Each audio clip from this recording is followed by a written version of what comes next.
Enguany, la novetat editorial que té el Centre d'Estudis Tossencs és aquesta monografia, 710 pàgines, com veieu,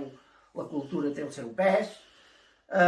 dedicada al santuari de Sant Grau de Vallpresona,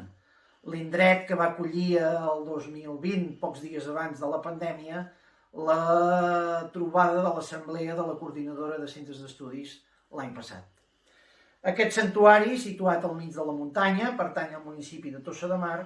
però és un punt de reunió i de trobada de caràcter comarcal en diversos municipis que tradicionalment hi han fet cap. La present monografia, escrita conjuntament per l'historiador Mario Zucchello, guanyador del Premi Recercat 2019, i un servidor, fa una retrospectiva des de diversos vessants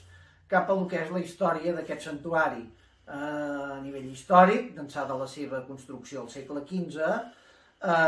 fins al segle XXI. Un seguit de vicissituds històriques que trobaran el ressò en aquest llibre,